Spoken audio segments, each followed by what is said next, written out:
Esa. Atas karunia serta kasih sayangnya kita bisa berkumpul pada pagi hari ini, Sabtu 11 Desember 2021, melalui virtual Zoom meeting untuk mengikuti kegiatan workshop yang diadakan oleh The New You Institute. Teman-teman yang berbahagia, bagaimana kabarnya hari ini? Baik ya, tentunya. Baik, Ibu. Alhamdulillah. Ya, terima kasih semuanya. Alhamdulillah senang sekali bisa bertemu dengan teman-teman semua. Sebelumnya, izinkan saya memperkenalkan diri terlebih dahulu, karena pepatah mengatakan tak kenal maka tak sayang. Jadi, perkenalkan, nama saya Fani Paulina. Saat ini saya menjabat sebagai e-commerce consultant di Avana Indonesia, yang pada kesempatan ini akan menjadi moderator dan memandu berjalannya acara selama kurang lebih 1,5 jam ke depan. Selanjutnya, tidak lupa saya ucapkan selamat datang dan terima kasih kepada yang terhormat Bapak Zulfikar Alimudin selaku Chairman The New You Institute, yang terhormat Mbak Reni Irawati sebagai narasumber di sesi pagi ini, yang terhormat teman-teman peserta leadership workshop pagi ini. Sekali lagi saya ucapkan selamat datang dan thank you atas kehadirannya kepada seluruh peserta workshop yang berbahagia dimanapun teman-teman berada. Oke, baik. Sebelumnya saya ingin memperkenalkan terlebih dahulu mengenai The New You Institute, yang merupakan lembaga training, mentoring, coaching, dan consulting di bidang transformasi sumber daya manusia dan organisasi. The New You Institute menjalankan training, mentoring, coaching, dan consulting pada 3 aspek utama, yaitu people, business process, dan system. Tentu penasaran dong, atau bahkan banyak yang udah tahu nih apa aja programnya. Jadi di The New Institute itu ada talk show, workshop, bootcamp, mini course yang berfokus pada 5 sektor, meliputi leadership, skill, business, career, and life. Menarik bukan? Jadi teman-teman jangan lupa untuk memfollow akun Instagramnya The New You Institute @tnui.official, bisa biar teman-teman tuh bisa selalu update mengenai informasi program dan juga tentunya bisa dapat insight baru. Lalu teman-teman juga bisa mengunjungi websitenya di www.thenewuinstitute.co.id. Oke, workshop kali ini merupakan sebuah kegiatan webinar yang diadakan oleh The New You Institute dengan menghadirkan pembicara ahli di bidangnya untuk membagikan insight serta pengalamannya. Adapun tujuan dari kegiatan ini untuk menjadi fasilitas bagi seluruh mahasiswa, fresh graduate, maupun karyawan di Indonesia untuk menambah wawasan serta pandangan baru, terkhusus terkait bidang leadership dan skill. Pada kesempatan kali ini, workshop mengangkat sebuah topik yang sangat menarik, yaitu How to be a great leader and influence your team. Baik, narasumber sudah hadir bersama kita semua dan akan memaparkan materinya selama kurang lebih 45 menit. Selama narasumber menyampaikan materinya, teman-teman tidak diperbolehkan untuk melakukan interupsi. Nanti setelah narasumber selesai menyampaikan materi, akan ada sesi diskusi dan tanya jawab dengan teman-teman. Jadi untuk yang ingin menyampaikan pertanyaannya, bisa di kolom chat terlebih dahulu ya, nanti dengan format nama, asal institusi, dan isi pertanyaannya. Kemudian nanti di sesi selanjutnya akan saya pilih dan bacakan. Wah, seru banget nih antusias dari teman-teman TNUI yang sepertinya nggak sabar untuk memulai diskusi serta menerima materi. Langsung saja kita menuju sesi pertama bersama dengan Mbak Reni Irawati selaku Senior Manager dari Lazada. Halo Mbak Reni, apa kabar Mbak? Halo, selamat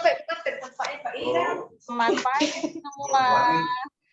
Selamat pagi Mbak, thank you udah hadir buat sharing sama kita di pagi hari ini. Selanjutnya saya persilahkan kepada Mbak Reni untuk menyampaikan materinya ya Mbak, silakan.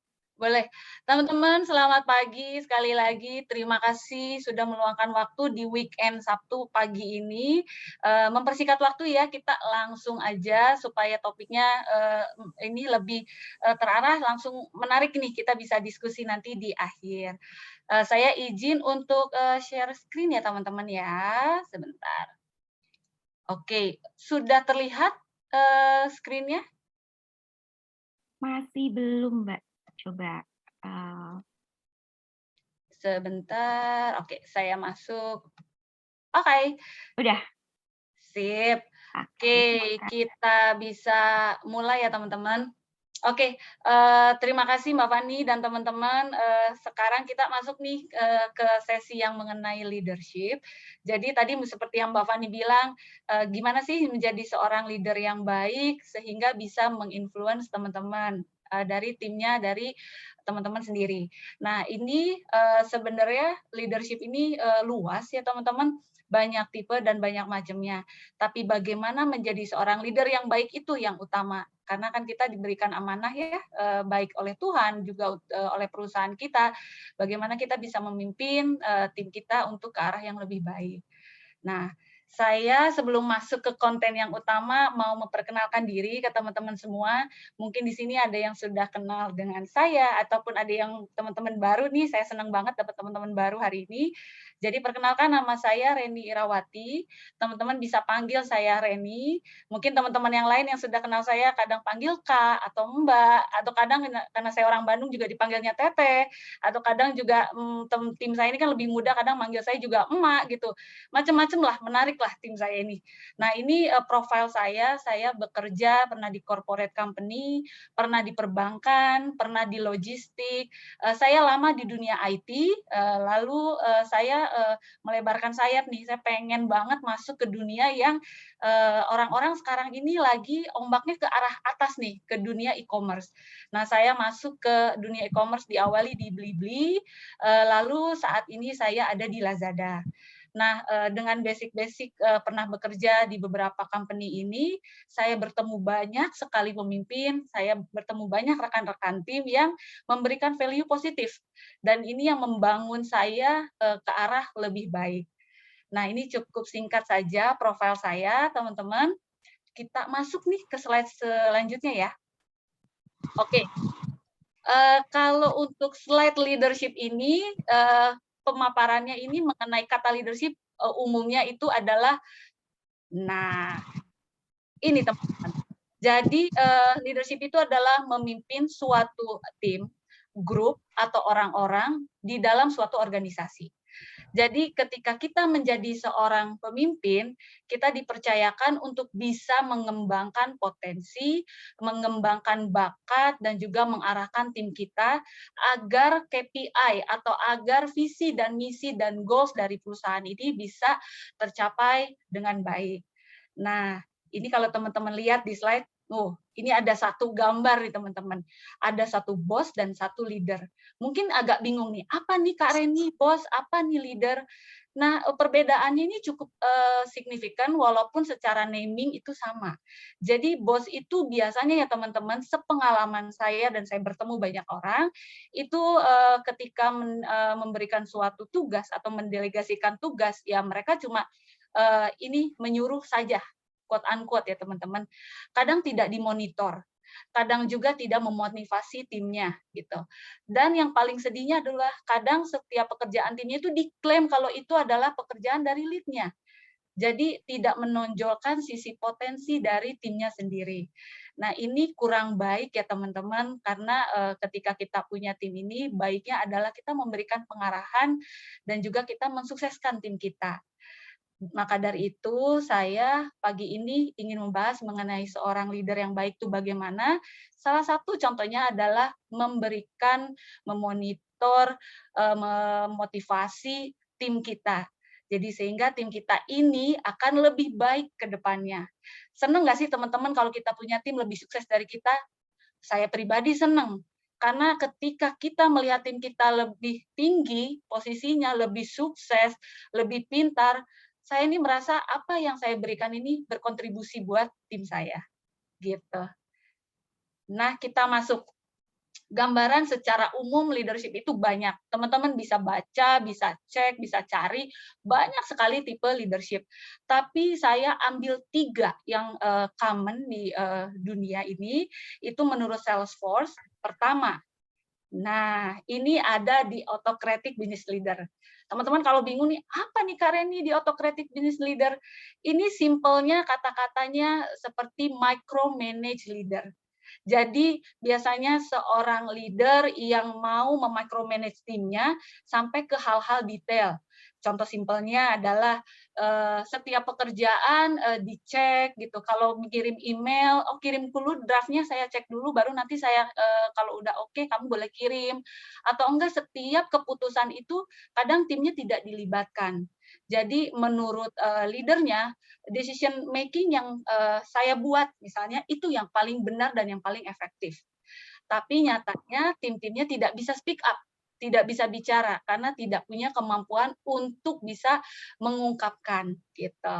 Nah, ini ada plus minus. Di autocratic business leader ini plusnya adalah ketika kita di situasi krisis nih teman-teman, contohnya COVID-19. Itu membutuhkan suatu keputusan yang cepat, membutuhkan suatu pemikiran yang sangat ringkas sehingga si leader ini tipe ini diperlukan teman-teman. Tapi sayangnya ya, kekurangannya adalah timnya ini tidak berkembang. Karena misalnya nih kita mau jalan ke Bandung, jalannya banyak contohnya teman-teman ya. Tapi menurut lead-nya paling bagus kamu naik kereta api. Sedangkan kalau jalan menuju tol aja juga bisa, tapi menurut dia tidak bisa, kamu tetap harus jalan ke sini. Sehingga kadang-kadang menimbulkan burnout atau stres. Nah, itu ujung-ujungnya adalah efeknya ke company ada massive resign gitu. Karena anak-anak juga akan tertekan, akhirnya akan stressful nih. Aduh, gue nggak bisa nih di micromanage gini. Masa setiap detail harus aja diperhatiin, harus aja dicek. Nah, kadang-kadang kekurangannya itu. Tapi si autocratic business leader ini berguna pada saat-saat krisis. Ya, contohnya yang tadi ya teman-teman di COVID-19. Terus ada yang kedua. Nah, ini yang paling pasti teman-teman suka nih, the democratic business leader. Apa sih, Kak? Nah, ini democratic business leader ini itu sangat demokratis sekali sistemnya. Jadi benar-benar mereka membangun timnya untuk bisa berkontribusi, bisa speak up, bisa nuangkin, kasih tahu nih ide apa aja, bisa juga dikasih kesempatan untuk membuat suatu keputusan.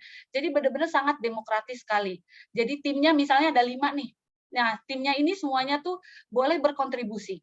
Nah, itu bagusnya untuk si democratic leader ini untuk day to day task ya teman-teman. Jadi memang dikasih kepercayaan, mereka juga harus bisa berkontribusi. Tapi negatifnya ada, karena di democratic leader ini si lead-nya ini ketika benar-benar di situasi yang harus memutuskan suatu hal, itu jadi agak takes time, memakan waktu yang agak lama. Ketika misalnya CEO-nya nanya nih, Ren harus cepat nih gitu.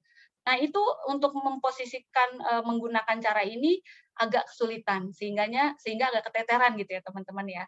Nah tapi positifnya adalah ini banyak sekali tim-timnya yang jadi ter-encourage, termotivasi. Dan ini cocoknya untuk day to day task ya teman-teman. Nah, yang ketiga, terakhir, ini ada laissez-faire business leader. Aduh, apa nih Kak? Kok bingung namanya nih. Laissez-faire business leader ini simpelnya adalah tipe bos yang mendelegasikan suatu tugas, tapi memberikan arahannya itu secara general. Contoh nih, Reni kamu buat report ya, sales report. Oke, sales report itu kan secara general. Di dalam isinya itu apa ya gitu. Nah, kadang kita ini juga perlu tahu isi yang harus ditaruh itu di report apa. Nah, tapi tipe ini cuma kasih general direction aja nih teman-teman. Nah, ini biasanya ini tipe-tipe ini harus tahu timnya ini kuat di mana. Jadi misalnya kalau dia punya tim member kuatnya ini memang di strongnya di relationship, atau strongnya ini di communication, atau strongnya ini di data analis. Nah, ini cocok sekali buat tim dengan leader tipe ini gitu.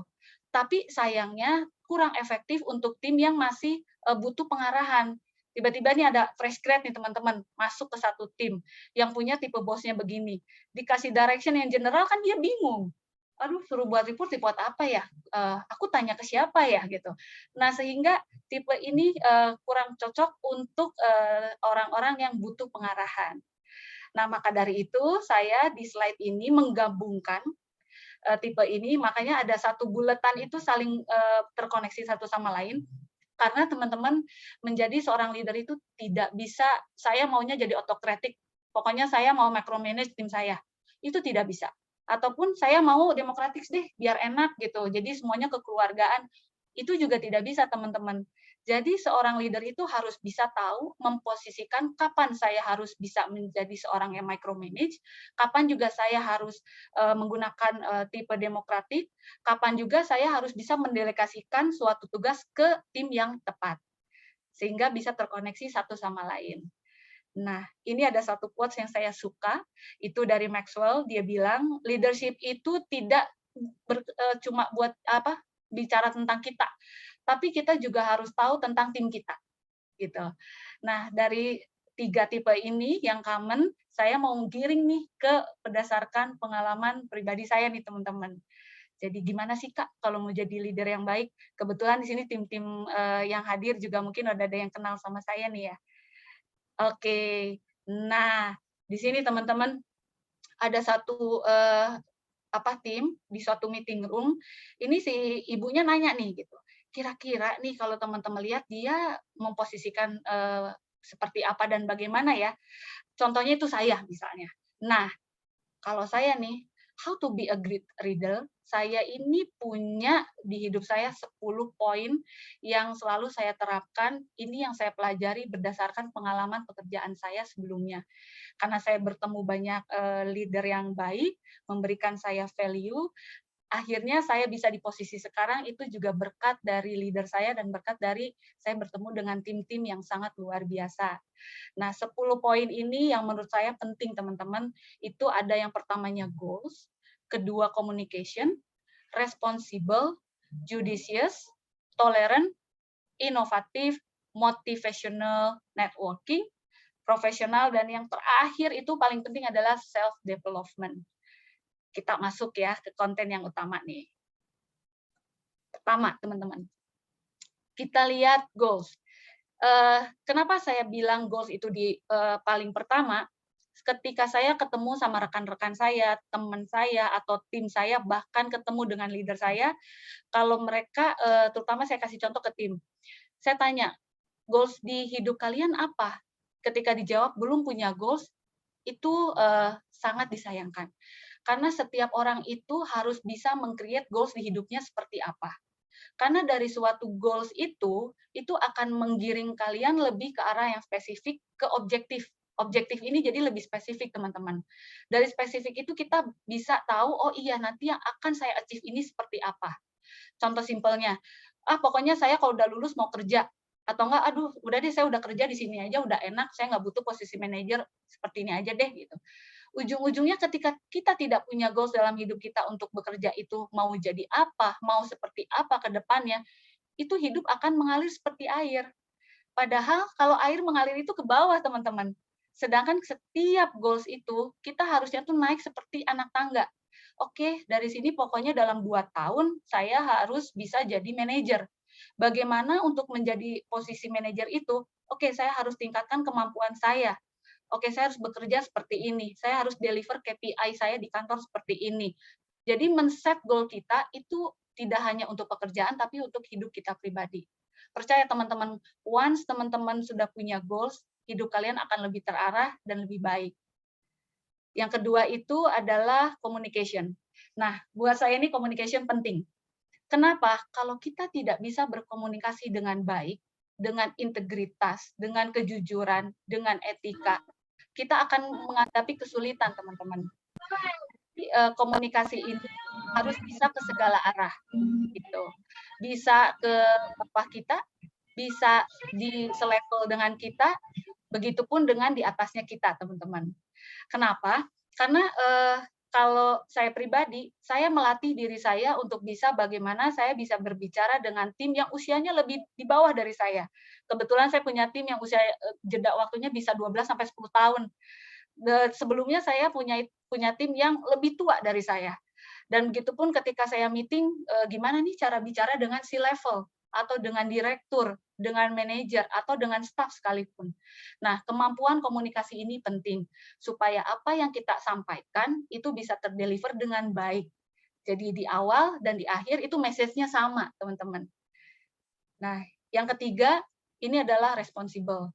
Kenapa responsible itu penting?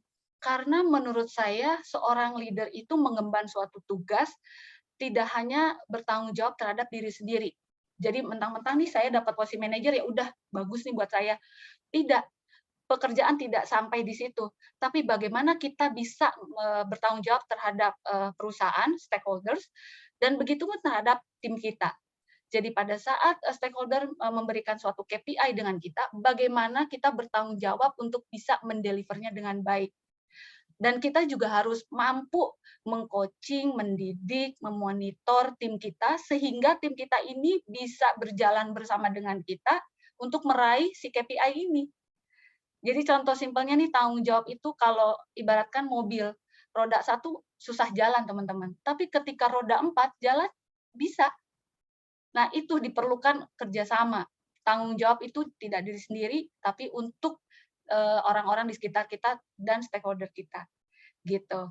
Jadi ini quotes-nya nih ada ya, kalau dunia itu nggak butuh lead yang step up atau mundur nih teman-teman, tapi bagaimana kita bertanggung jawab untuk bisa meng-cover tim kita dan mempertanggungjawabkan pekerjaan dan amanah yang diberikan oleh perusahaan ke kita, teman-teman. Gitu. Oke, yang keempat, ini ada yang namanya judicious. Hari ini apa sih judicious?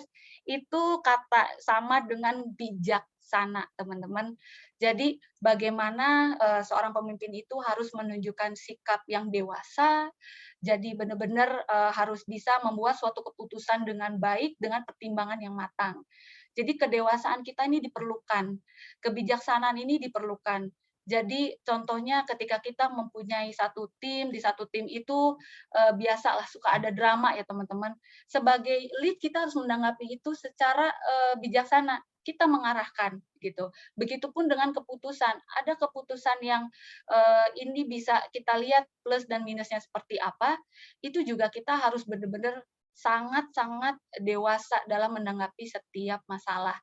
Jadi tidak boleh tuh kita mempunyai sikap yang kekanak-kanakan ya teman-teman, karena kita punya tim nih gitu. Istilahnya seorang ibu mempunyai anak, nggak mungkin kan jadi ibu kelihatan nggak bijak gitu. Anaknya nakal sedikit kita langsung hukum, marah-marah, nggak begitu. Jadi memang kita betul-betul diperlukan kedewasaan dan kebijaksanaan menjadi seorang pemimpin. Nah, lalu yang lainnya itu adalah toleran. Ini simple, tapi bermakna banget, teman-teman.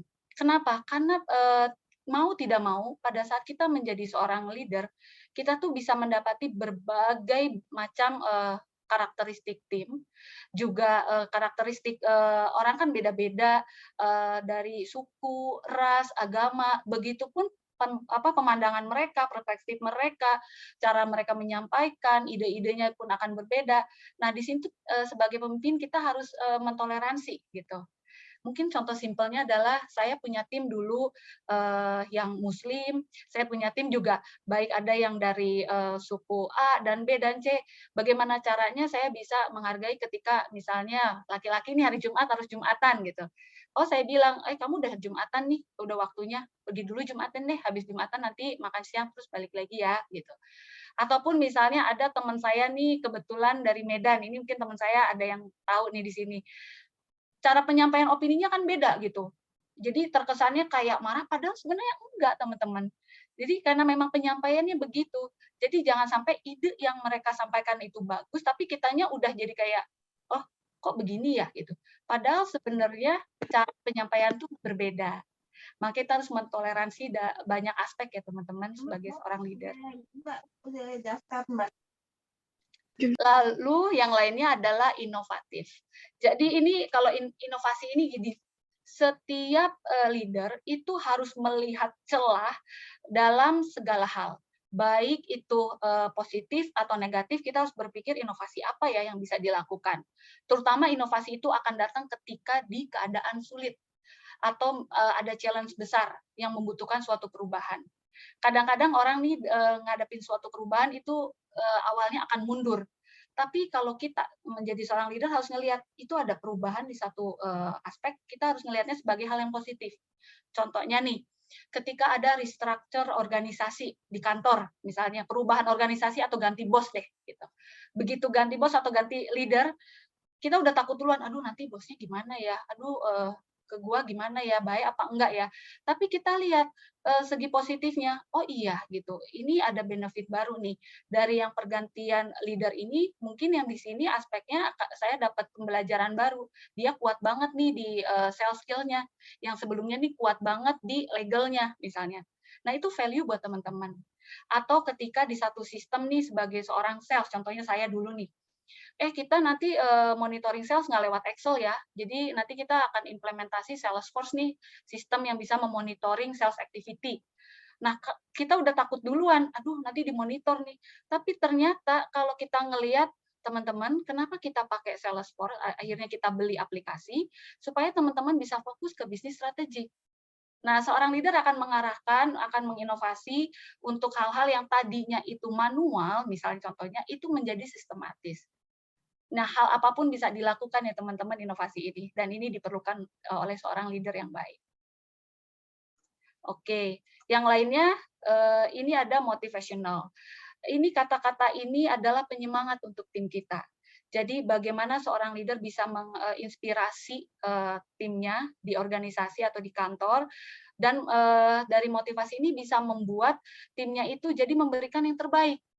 Contoh simpelnya, ketika tim saya misalnya Budi, gitu, dia udah bikin satu report yang bagus sekali dan sebelum tenggat waktunya udah dikirimin nih. Itu pagi-pagi saya pasti akan bilang, "Oh, Budi, reportnya bagus. Thank you. Good job." Tapi berbeda hasilnya jika tim kita nih udah buat report terus ujungnya cuma, "Oh, oke, udah selesai." Itu jadi pemahamannya itu bukannya akhirnya termotivasi timnya, malah akan dimotivate. Nah, ini ujungnya adalah dia tidak akan berkembang. Sayang teman-teman, kita harus saling memotivasi karena motivasi ini memberikan energi positif ke tim kita oleh kita sendiri. Dari energi positif akan memberikan hasil yang baik, gitu teman-teman. Nah, lalu ada lagi networking. Ini saya suka banget teman-teman. Yang kenal saya pasti tahu kalau saya sangat suka sekali membangun suatu network. Karena bagi saya networking itu penting. Ketika saya ketemu dengan orang baru, organisasi baru, itu saya suka. Bertemu dengan berbagai macam orang, usianya berbeda, itu menarik. Ada dua hal yang harus teman-teman catat ya teman-teman. Jadi networking itu akan memberikan value, ada yang tidak memberikan value ketika kita ketemu sama orang. Tapi ambillah selalu hal yang bervalue untuk kita. Saya percaya ketika kita membangun suatu relasi, networking, itu benefitnya bukan cuma untuk kita, tapi untuk orang-orang di sekitar kita, untuk tim kita, untuk keluarga kita, bahkan untuk perusahaan kita. Kenapa? Contoh simpelnya nih, ketika saya dulu di Blibli, saya dipercayakan melit satu tim, itu menjadi head of sales, di mana timnya ini timnya masih muda-muda, mereka belum pernah nih punya pengalaman menjadi sales. Nah, mereka belum punya network nih teman-teman. Jadi ketika meeting, saya kenalin, oh ya yuk kita ke Bank Sembi Niaga, kita ke Atma Jaya, kita ke Manulife gitu. Saya kenalkan PIC yang sudah saya kenal. Nah, network yang saya punya menjadi network tim saya nggak? Jadi network tim saya. Network yang saya punya ini jadi networknya untuk perusahaan saya nggak? Jadi network perusahaan saya juga. Nah, kalau teman-teman tanya, apakah ini bergunanya untuk keluarga apa? Nah, bagi buat teman-teman yang sudah berkeluarga, ketika kita membangun network ini, kita membangun hal-hal yang positif bersama komunitas baru. Percaya ketika kita punya anak nanti istilahnya udah besar nih anaknya, oh iya, ini dulu anaknya mamahnya Reni ya? Karena kita ngebangun network ini untuk semua orang, teman-teman. Jadi tidak cuma untuk kita, gitu. Penting sekali dan yang paling utama sih, networking ini bisa berguna untuk karir teman-teman. Kalau bisa dibilang pekerjaan yang saya dapat ini, saya bersyukur, puji Tuhan kepada Tuhan ya, karena saya bisa dapat pekerjaan itu dari networking. Biasanya, "Ren ini ada nih offering di sini, mau coba nggak posisi ini?" Gitu. Nah, banyak hal positif dari kita menjalin sebuah networking. Nah, yang ini adalah profesional. Kenapa saya tekankan ini harus ada menjadi di slide how to be a great leader? Karena seorang leader yang baik itu harus profesional, teman-teman. tidak boleh subjektif, tapi harus objektif. Jadi mensampingkan perasaan kita sebagai pribadi ataupun kita punya istilah kata punya permasalahan gitu ya di rumah gitu, kita tidak boleh membawa ini ke perusahaan. Jadi bersikap profesional, jadi sehingga dari profesional ini kita bisa menghasilkan hal yang baik, mengambil keputusan dengan baik, melit tim juga dengan baik gitu. Jangan sampai ada hal-hal yang subjektif ini terbawa ke ranah profesional ini. Jadi leader harus tahu bagaimana menempatkan posisi gitu. Yang terakhir ini yang buat saya sangat selalu mengencourage diri saya, Reni harus bisa terus belajar. Self development. Jangan pernah berhenti belajar, jangan pernah berhenti untuk cari tahu ilmu. Karena leader itu tidak pernah berhenti belajar. Jadi jangan berpikir kalau saya udah menjadi seorang manajer atau general manager atau direktur sekalipun, saya stop untuk belajar karena saya paling tahu deh. Oh enggak, teman-teman. Dunia itu akan terus berkembang, ilmu itu akan selalu upgrade. Maka dari itu seorang leader harus bisa mengupgrade skill-nya. Contohnya nih teman-teman, gimana sih Kak Reni kok bisa dari IT pindah ke e-commerce? Nah, apakah saya tahu itu e-commerce seperti apa? Tidak tahu. Tapi karena saya punya keyakinan, saya mesti belajar. Saya harus bisa. Coba sih saya upgrade skill. Banyak teman-teman sekarang di luaran sana, contohnya hari ini webinar ini untuk self development teman-teman. Atau enggak teman-teman pengen tahu gimana sih aku dulu nggak bisa belajar Excel nih gitu. Oke, ikut kursus yang untuk advance Excel. Ataupun gimana ya saya untuk berbicara yang baik, carilah gitu kursus yang bisa membantu teman-teman untuk meningkatkan skill teman-teman. Jadi tidak pernah berhenti belajar gitu. Karena ini penting ya teman-teman, ilmu itu selalu bertambah dan bagi saya ilmu itu tidak pernah berhenti, saya tetap belajar, apalagi di pandemik sekarang banyak webinar di mana-mana, which is itu menguntungkan buat saya nih teman-teman, jadi nggak mesti juga datang, tapi bisa online seperti sekarang. Oke, nah ini sesi slide terakhir dari saya. Ini saya punya suatu quotes ya, ini saya dapat dari papa saya. Ini benar-benar manifesting banget deh, berguna banget untuk saya setiap kali saya kesulitan, setiap kali saya masuk perusahaan baru, setiap kali saya punya tim baru, atau saya bertemu dengan leader baru, ketika saya di perusahaan apapun, saya selalu bilang satu hal sama diri saya, ini, bekerja dengan baik, maka hasilnya pasti baik. Kenapa? Karena kita ini sudah menjalani setiap harinya itu dengan positive thinking. Kita jangan lupa teman-teman selalu bersyukur di setiap pagi, diakhiri di malam hari juga dengan bersyukur. Karena kalau tidak punya positive mind, kita tidak bisa bekerja dengan baik, teman-teman. Apapun ya pekerjaannya, mau kita sekolah, mau kita bekerja di perusahaan, mau kita buka usaha, kalau kita nggak punya positive mind, susah. Gitu. Nah, ini dari saya nih, Mbak Fani. Cukup singkat, saya maunya kita berinteraksi nih sama tim, sama teman-teman semua yang pagi ini. Terima kasih ya, teman-teman. Saya kembalikan nih ke Mbak Fani. Oke, baik. Terima kasih Mbak Reni atas pemaparan materinya.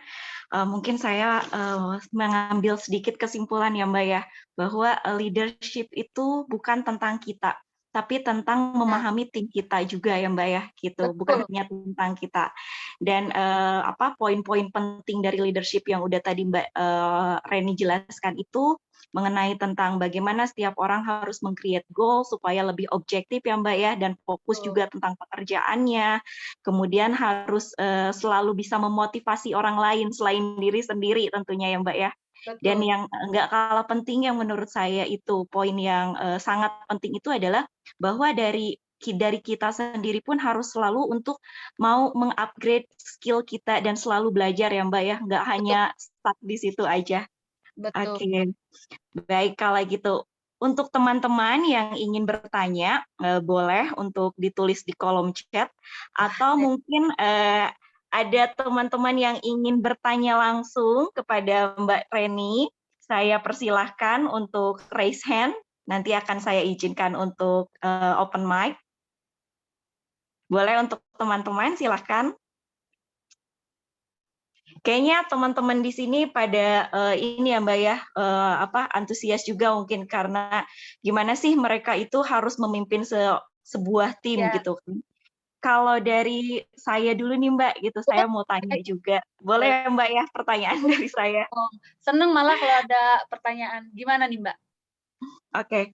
Nah, kalau menurut Mbak Reni nih tadi kan udah dijelaskan ya Mbak, gimana kita harus punya beberapa karakter, nggak hanya 3 karakter yang tadi Iya, Mbak Reni jelaskan itu. Nah, kalau misalkan, kita dihadapkan dengan, kita punya tim nih Mbak, terus kita dihadapkan dengan, bos baru lah gitu kan, atasannya ganti nih gitu.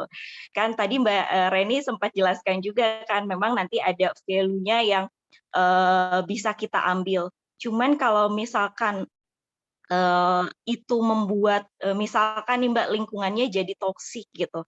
Nah, Hmm, menurut Mbak Reni gimana nih sebagai leader kita untuk, men-encourage tim kita supaya tidak terpengaruh oleh, atasan yang baru itu, malah bisa lebih mengambil hal positif aja? oke. Ini, pertanyaan menarik ya, Mbak, karena saya pernah di posisi itu. Jadi, pernah, di posisi yang, dalam setahun ini 4 kali ganti leader. Nah, ini tim saya nih udah, "Aduh gimana nih Bu, besok, 3 bulan kuartal kedua udah ganti lagi." Nah, betul, karena, dari yang tadi Mbak, kalau kita tidak menerapkan pikiran positif terlebih dahulu, maka untuk challenge yang baru ini, kita udah takut duluan. Nah, makanya sebagai leader, kita harus bisa melihatkan sisi positif dari posisi apapun yang ada di atas kita.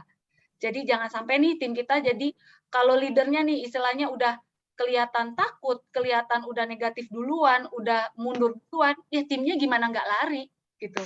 Jadi kita sebagai leader-nya justru harus bisa mengencourage kalau tim tetap nanti berubah, tenang, karena kita tetap harus bisa bekerja dan mendeliver yang baik. Kuncinya sebenarnya adalah ketika perusahaan atau kita memberikan KPI, intinya kan mau lihat hasilnya kan.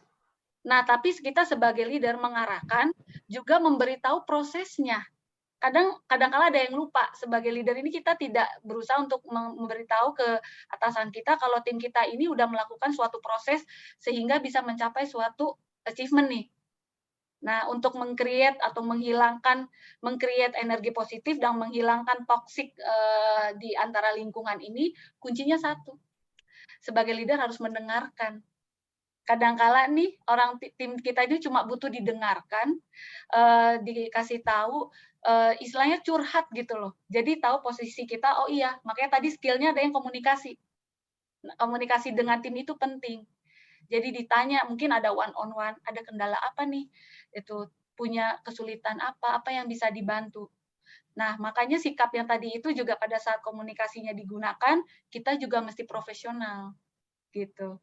Itu menurut saya, karena kalau saya cerita panjang nih, karena tim saya dulu pernah nih yang muda-muda akhirnya nggak suka gitu, ambi banget, mereka kayak, "Aduh udah deh nggak suka deh, gue ganti aja."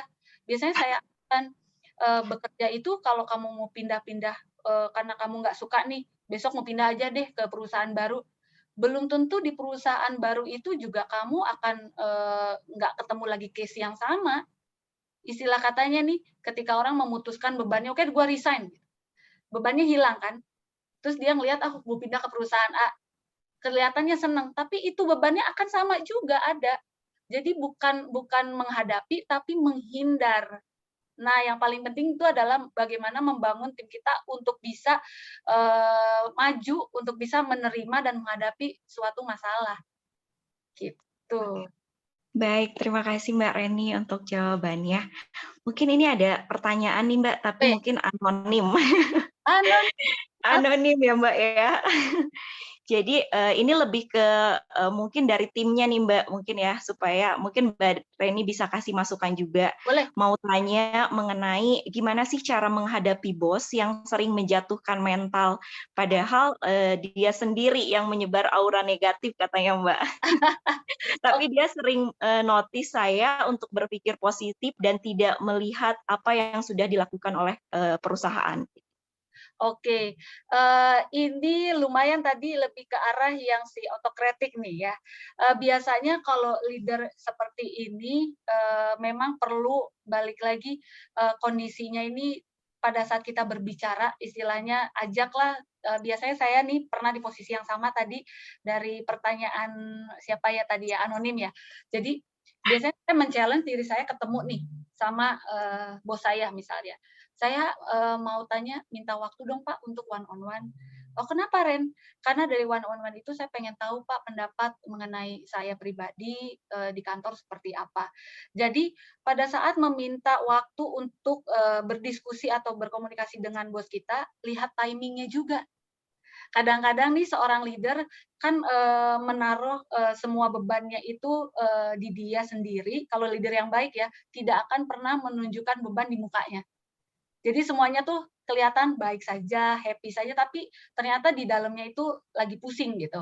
Nah, kadang kala juga, tim juga perlu memahami, situasi dan kondisi dari lead kita. Tapi menurut saya kalau lead-nya seperti tadi, perlu diadakan one on one nih, Mbak. Jadi, ajak untuk ngobrol, berdiskusi, permasalahan baik ke ranah yang tadi, ada masalah, kekurangan nggak di pekerjaan saya? Bagaimana bisa saya lebih baik bekerjanya?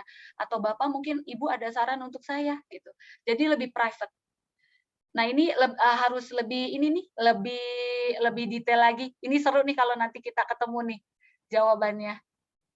Gitu sih, Bu. Nanti bisa diskusi lebih lanjut ya Mbak ya, gitu. Mau. Boleh kasih nomor handphone saya, nanti kita diskusi nih. Itu perlu panjang kali lebar kali tinggi. Oke oke, baik. Mungkin tadi ada pertanyaan ya, mohon maaf boleh diketik ulang teman-teman, soalnya tadi koneksi saya sempat hilang. Ini saya juga lagi baca dari Mbak Agnes ya? Oh, Betul? iya ya, betul Mbak, tadi saya lihat ada pertanyaan dari Mbak Agnes sama, Mbak siapa ya, Mas, untuk yang tentang manpower. Oke. Nah, kita dari Mbak Agnes dulu. Jadi pertanyaannya bagaimana cara paling efektif dalam menambah networking dan bagaimana cara menjalinnya agar lebih erat? Pertanyaan menarik nih. Mbak Agnes, networking ini biasanya dibangun dari hal paling kecil dulu, teman-teman. Jadi dari teman-teman sekitar, terus, melaju ke arah yang lain, misalnya nih membuka koneksi baru. Oke deh, kayak saya contoh, saya mau latihan yoga. Percaya nggak teman-teman, saya bisa kerja di Blibli itu dari teman yoga saya. Jadi dari networking yang tadinya yoga bareng, teman saya ini namanya Sharon. Nah, kita yoga bareng, terus ujung-ujungnya kita ngobrol, ngebangun relationship, akhirnya bilang, "Mau coba nggak sih, ke Blibli?" Itu dari networking. Nah, jadi, bangun komunitas baru yang nggak cuma di circle itu saja. Balik lagi kayak gini, webinar. Nah, Mbak Agnes dari sini bisa kenal sama Reni. Itu udah networking baru. Terus misalnya tiba-tiba nanti, nanti kita misalnya ketemuan offline nih, nanti saya bisa bawa teman saya lagi, kita ngobrol. Nah, itu networking baru juga. Nah, menjalin hubungannya lebih erat adalah dengan komunikasi. Nah, komunikasi ini bukan gosip ya. Jadi jangan kita ketemu orang jadi gibah, enggak. Tapi ketika kita menjalin komunikasi itu harus yang mempunyai value. Jadi biasanya mungkin teman-teman yang ada di sini yang udah kenal sama saya ketika, Mbak kita ketemu yuk ngopi. Saya sempatkan waktu 1 jam buat ngopi ketemu teman saya. Kenapa? Karena dari network itu, nambah lagi nih, tiba-tiba nih teman saya si A bawa temennya, saya dikenalin. Nah, dari ujung-ujungnya itu networking. Percaya teman-teman itu ngebangunnya komunitas baru, bangun komunitas baru, mungkin buat Bang Anes kayak sekarang nih webinar, nanti kalau ada webinar lain ikut lagi gitu, atau enggak nanti mau, aku mau kursus, main gitar deh, di Yamaha, itu juga ngebangun network, gitu. Jadi perbanyak network di mana-mana gitu, karena balik lagi setiap orang itu memberikan, value tersendiri. kalau saya selalu menerapkan setiap orang itu punya hal positif. Jadi ketika saya menyempatkan waktu, saya yakin Tuhan mempunyai cara untuk saya menambah pertemanan yang baru, gitu. Betul, setuju ya Mbak Reni. Jadi dengan kita bangun networking, lama-lama kan orang jadi percaya sama kita gitu kan. Betul, Gitu. betul. Baik, terima kasih Mbak Reni untuk jawabannya. Kita lanjut ke pertanyaan selanjutnya ya Mbak. Untuk dari Mas Alfian, izin bertanya sebagai stakeholder, bagaimana cara memaintain manpower level manager agar mereka tetap berada di perusahaan dan memajukan perusahaan? Apakah perlu memberikan opsi kepemilikan saham katanya Mbak? Oke, kalau menurut saya ini menarik nih ya. Jadi kalau sebagai stakeholder bagaimana memaintain manpower level manager ya. Sebenarnya satu, di level manager itu tetap diberikan suatu benefit. Nah, itu yang tadi, Pak Alfian bilang ya, benefitnya itu apakah perlu diberikan kepemilikan saham? Sebenarnya kembali lagi ke perusahaan masing-masing. Apakah bisa kalau perusahaannya sudah besar, contohnya saya waktu itu, di Shopback ya, saya dikasih, pemilikan saham karena posisi saya waktu itu di, level head, saya dapat. Tapi cara memaintain manpower-nya dengan apa gitu di level manager. Biasanya itu adalah dengan upgrade skill teman-teman. Jadi saya diharuskan untuk mengikuti training gitu. Karena balik lagi yang tadi ya, tidak sebagai leader itu tidak stop sampai di situ, tapi tetap harus bisa berkontribusi. Apalagi kalau di dunia e-commerce seperti sekarang itu ilmu tuh selalu bertambah. Jadi upgrade skill gitu. Terus kalau mau kasih yang tadi benefit berbentuk saham, boleh tapi lihat lagi perusahaannya apakah stabil gitu. Atau enggak benefit lain misalnya car allowance bisa, biasanya manajer kan dikasih car allowance program atau enggak ada juga rumah tapi dicicil gitu ya atas nama tapi tetap bekerja terikat di kantor 5 tahun misalnya ada. Jadi benefit itu tergantung dari lead-nya gitu. Oke, baik. Thank you, Mbak Reni. Ini tambahan dari pertanyaan dari Mas Alfian. Nah, kalau dari Mbak Reni sendiri, ada nggak sih Mbak pengalaman mentransformasi family business menjadi corporate enterprise yang growth, katanya Mbak? Oh, kalau pengalaman, ini bukan pengalaman saya pribadi, tapi keluarga saya. Ada nih. Jadi, tadinya itu memang family business. Cuma gini, ini bagus kenapa? Karena kalau kita mau berkembang nggak bisa cuma di ranah yang kecil. Kita kan harus punya pemikiran visi ke depan nih. Dari misalnya kalau saya ngelihat di keluarga saya nih punya yang namanya usaha mau kena nih. Nah, dulu kan ngejahit sendiri dari cuma satu penjahit 3 sampai 5. Tapi intinya kan kita harus mikirin oke, ini segmen marketnya sudah di sini. Tapi saya mau ambil segmen market nggak cuma di Jabodetabek. Di mana ini bisa jadi pasar Indonesia bisa kita raup. Nah, cari investor. Nah, dari cari investor ini kita harus mikir idenya gimana bisa bikin jadi corporate enterprise. Masukkanlah yang tadi jualannya cuma di retail, misalnya saya dulu punya itu usahanya itu punya toko di Ambassador. Tapi kepikir nggak setelah masuk ke corporate enterprise, gimana caranya saya bisa bekerja sama dengan banking. Jadi taruh nih mukena saya ke bank-bank syariah. Buat apa? Buat umroh contohnya. Buat marketing. Jadi pemikiran itu harus ada. Karena kalau kita cuma stuck di satu bisnis yang sudah cukup lah segini aja lah saya jualannya, ya itu tidak berkembang. Nah ini untuk menjadi corporate enterprise ini perlu. Tapi kalau kita kekurangan dana, cari investor, bikin proposal. Ya gedor pintu satu-satu juga pernah saya gedor pintu. Mau nggak ini saya mau buka nih ini stand tahu goreng di depan Alfa. Kenapa? Karena ini saya bikin datanya di Alfa ini kira-kira yang masuk berapa orang. Jadi yang akan masuk ini dari medium orang-orangnya adalah menengah ke bawah. Kira-kira budgetnya sekian. Saya butuh nih budget segini. Nah, cari investor dari mana? Networking lagi. Itu. Networking lagi ya Mbak, lebih ke inovasi dan networking tentunya. Jadi ya. semuanya poinnya tadi inovasi ada, networking ada, communication ada. Nah itu dia penting banget.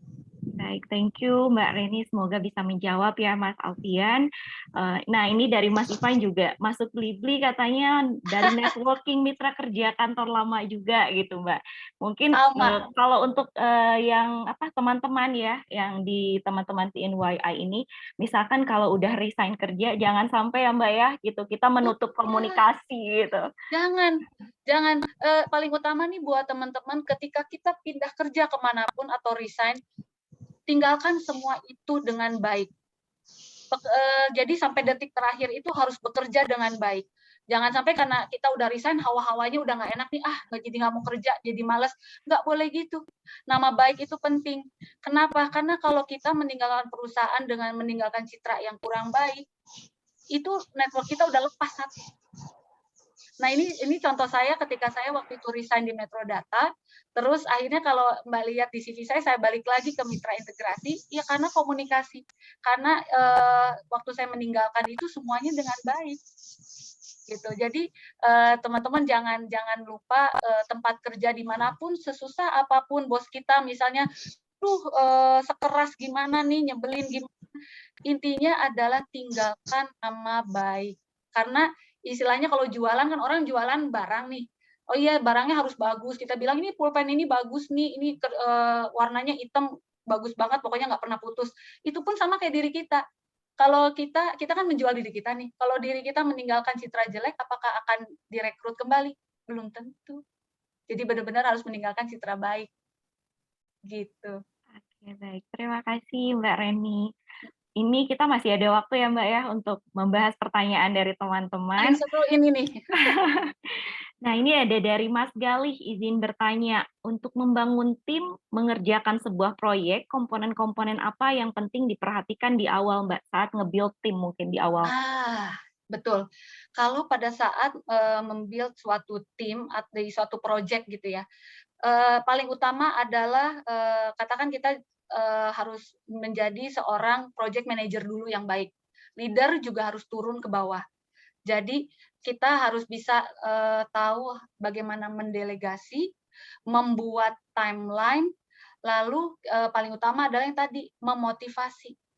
Jadi kalau komponen-komponen yang paling penting itu di awal ya tadi fundamentalnya itu adalah kita sebagai leadernya jangan dilepaskan, tapi kita turun, kita ngelihat, oke, misalnya ada project pembangunan ya tadi software deh. Saya waktu itu ada jual software. Ini kalau nggak ada seorang project manajernya, ini leader maksudnya ini tim kemana-mana. Yang satu ngerjain konsultan, yang satu jadi engineer, yang satu misalnya ngurusin legal. Tapi nggak ada yang megang kan semua 3 tim ini. Nah, kita harus bisa mengambil posisi sebagai project manager, teman-teman.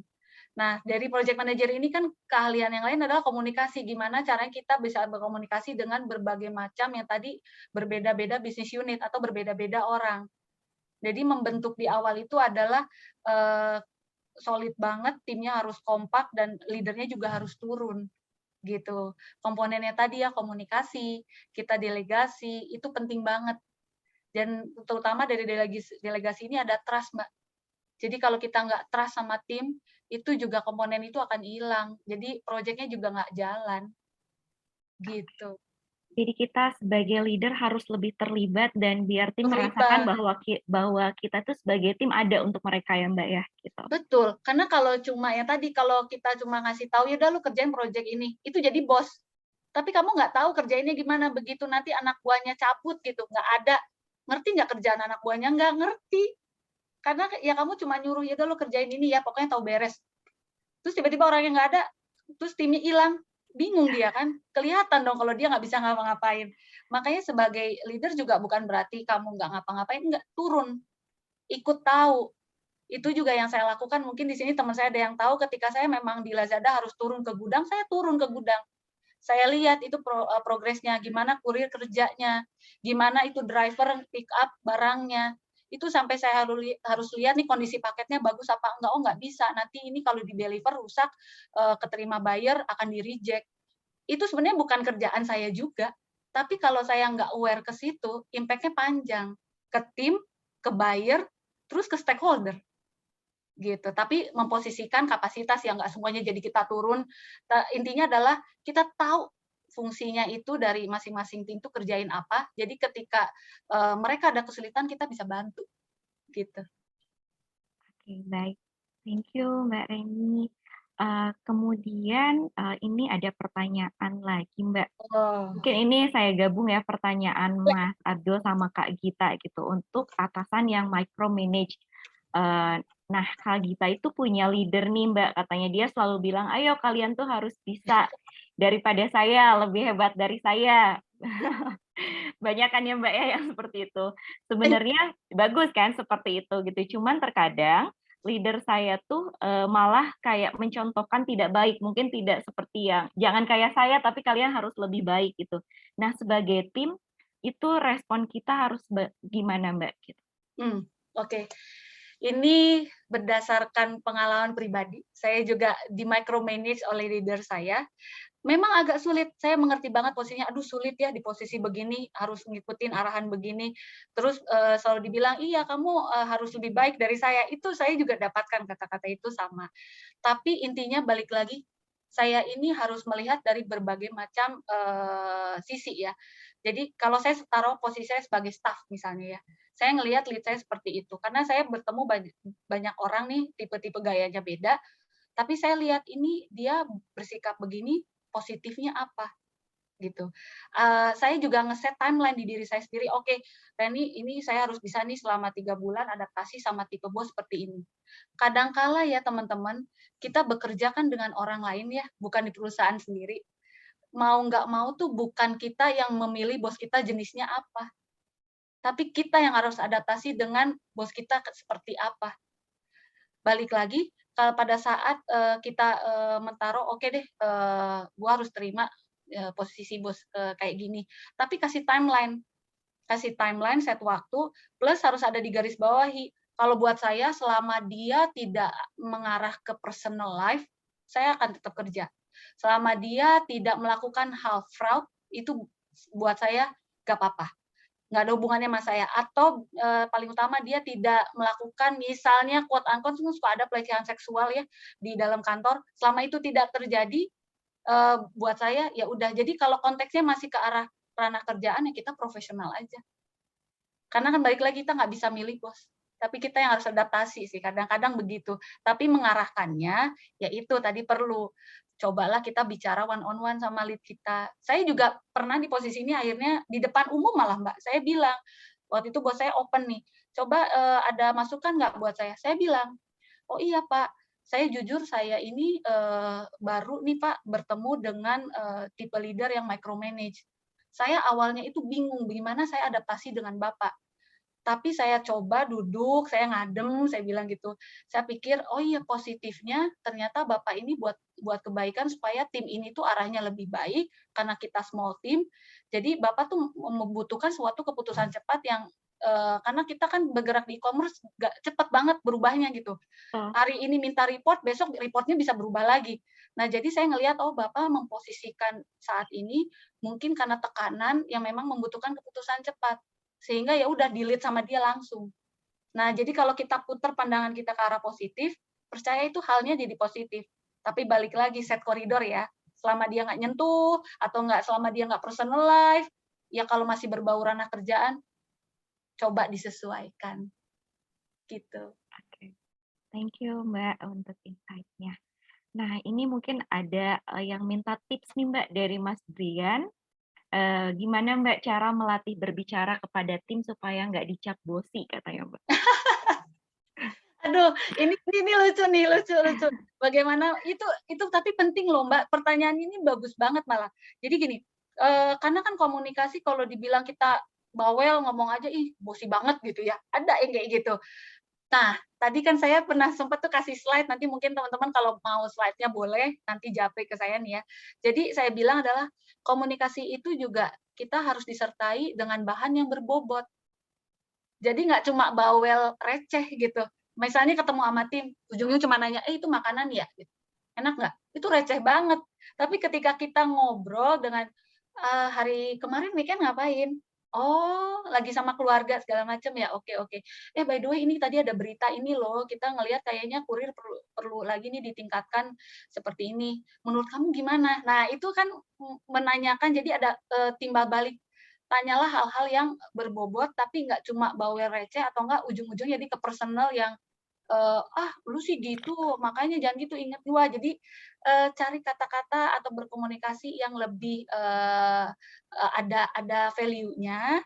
Nah, tapi tetap disisipkan kata-kata yang lebih sederhana bisa, gitu. Gitu. Aduh penting nih kalau untuk komunikasi, seru seru banget nih, panjang soalnya nanti saya ini lumayan agak cerewet buat ngobrol karena seorang sales yang ngomong terus. Oke, thank you, Mbak. Mungkin ini ada pertanyaan lagi nih, Mbak, dari Mas Ari. Aduh, panjang sekali nih pertanyaannya. Saya baca di apa ya? Pagi Kakak mau bertanya, bagaimana jika menjumpai sebuah tim yang karakternya berbeda dari kita, seperti masalah ketepatan waktu, Ah, kayak gitu. Mungkin lebih ke karakternya beda, dan juga di mana anggotanya tuh tidak merasa ada sanksi berat terhadap hal tersebut, seperti di perusahaan. Contohnya di kampus ini sih, Mbak, gitu. kalau ini di kampus. Organisasi mungkin ya, juga terkait bagaimana strategi dalam membagi job desk untuk tim. Oke, mengenai ketepatan waktu, waduh ini pengalaman saya di awal-awal yang saya tadi di profil saya kerja di perusahaan Jepang, ya Mbak Fani. Tapi dari satu perusahaan Jepang pengalaman ini ngebangun saya harus tepat waktu sampai sekarang. Jadi intinya, saya pernah nih telat masuk jam 8, harusnya masuk jam 8, saya masuk jam 8 lebih 1 itu, pas tapping, wah 8.1, itu dipotong gaji saya 15.000 Mbak. Jadi benar-benar ada sanksi. Nah, itu pun yang Iya. diterapkan sampai sekarang nih kalau aku telat, ya udah ya, lu telat 3 kali bayar 100.000. Jadi nanti dikumpulin dananya, ini kita buat makan siang satu tim. Itu dikasih sanksi. Itu namanya sanksi, sosial di tim. Ini nggak boleh diumbar ke tim lain karena gini, kejelekan tim kita ini tidak boleh, sampai tim lain tahu. Cukup tim inti kita saja. Nah, itu di-set di tim inti kita. Tapi kalau permasalahan ini anak kita kasih timeline 3 bulan masih sama, karena, ketepatan waktu itu penting ya, teman-teman, karena perusahaan sudah meng-hire kita, ada jam kerja dari jam 8 sampai jam 5, lakukanlah secara profesional. Yang tadi di slide saya terakhir ada profesional, harus profesional. Jadi ketika kita diberikan, amanah, kita di-hire oleh perusahaan, kita digaji juga, kita deliver yang terbaik. Jadi ketepatan waktu penting, di-set timeline, kalau misalnya contoh 3 bulan nih anak nggak berubah, kalau memang perlu, kalau di kantor ya, perlu ini digiring ke HR, kalau memang perlu dikasih warning letter, perlu. Tapi kita bilangnya jangan sampai warning letter ini jadi sesuatu hal yang menakutkan, tapi lebih ke arah self development gitu. Dikasih juga wadah untuk bisa training mengenai ketepatan waktu.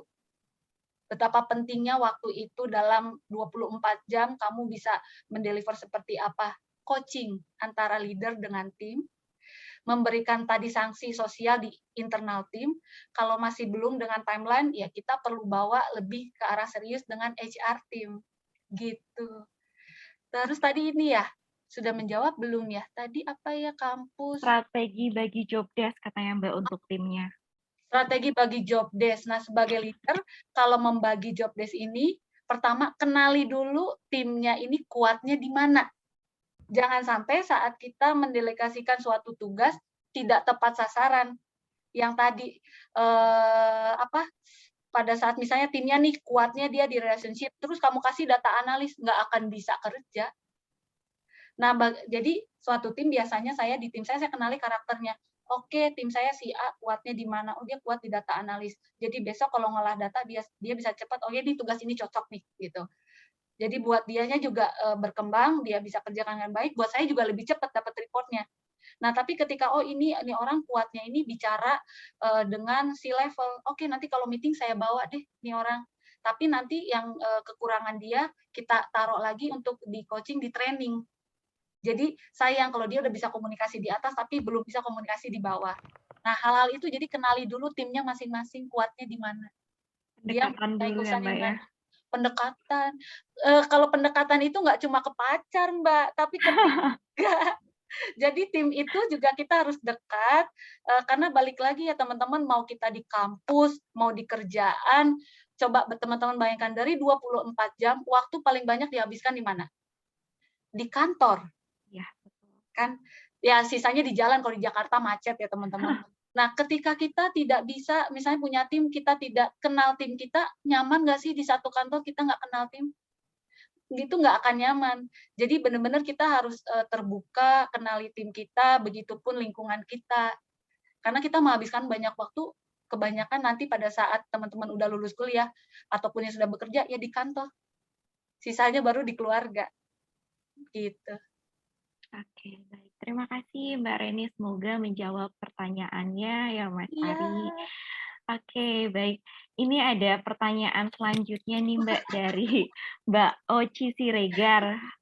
Halo, Gimana ya, gimana caranya menghadapi anak buah yang usianya terpaut ya. jauh dari kita? Di mana contohnya mereka lebih prefer kerja aktif dari sore sampai tengah malam karena menurutnya kurang efektif gitu. Aduh, ini pengalaman saya pribadi juga nih.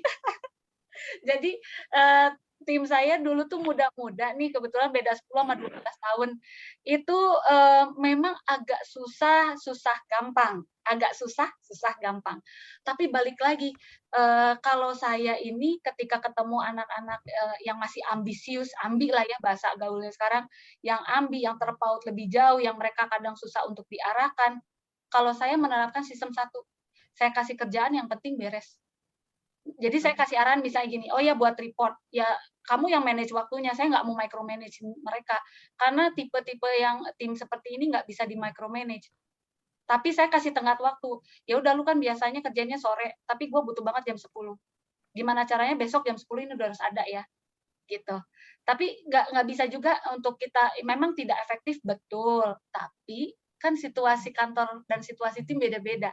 Jadi kita pun sebagai lead-nya harus menyesuaikan. Gitu, kadang kan ya balik lagi, kalau staff tidak bisa memilih bos, sama, kita juga leader nggak bisa milih tim. Jadi kenali tim, kenali kebiasaan mereka seperti apa, tetap diarahkan dan dikasih tahu. Menurut saya sih kerja yang efektif memang tetap dari jam 8 sampai jam 5. Tapi ya saya juga nggak akan monitor kamu kerjainnya kayak gimana. Saya percaya karena saya yakin kamu bisa.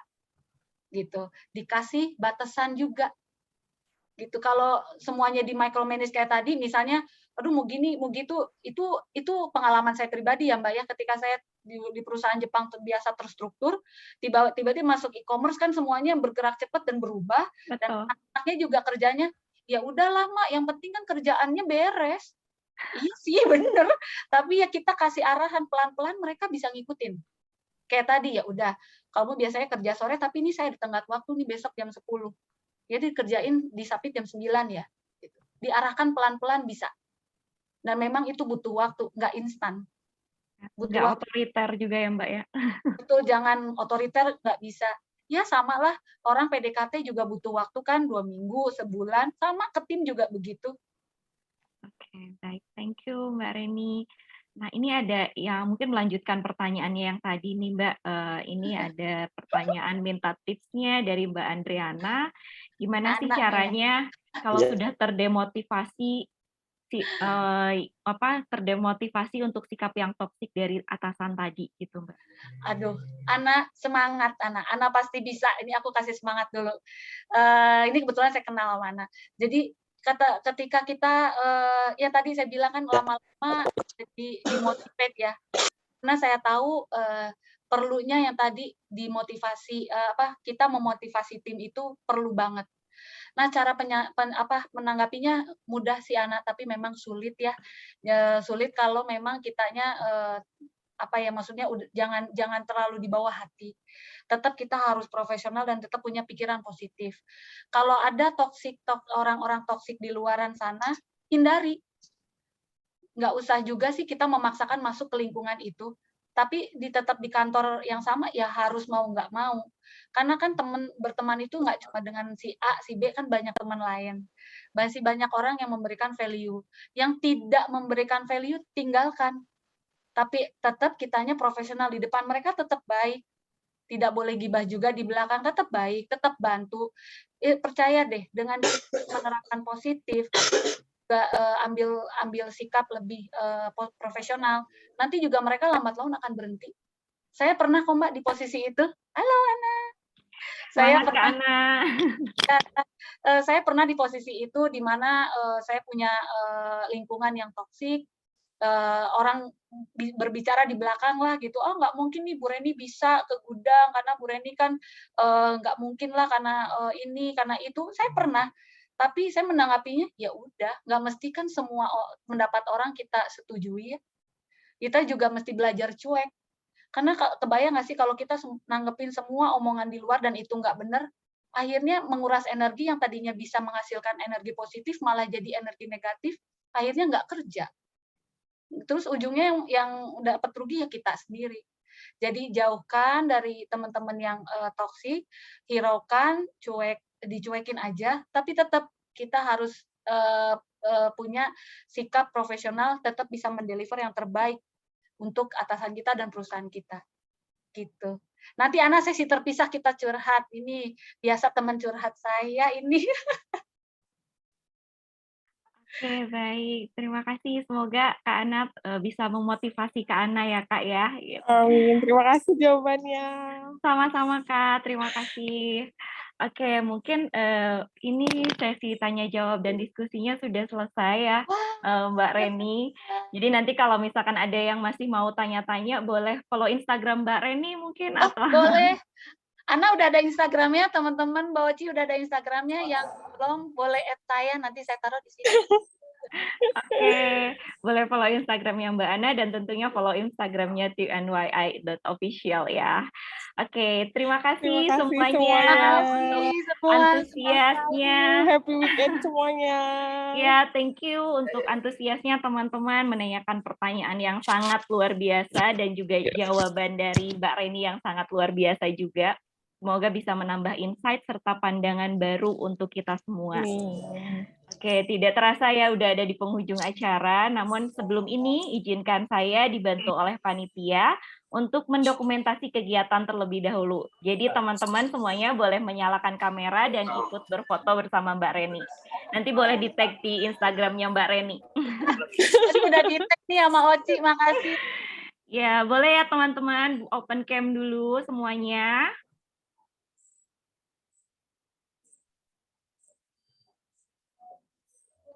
Oke, sudah open cam. Boleh dibantu sama panitia juga ya untuk screenshot-nya. Oke, 1, 2, 3.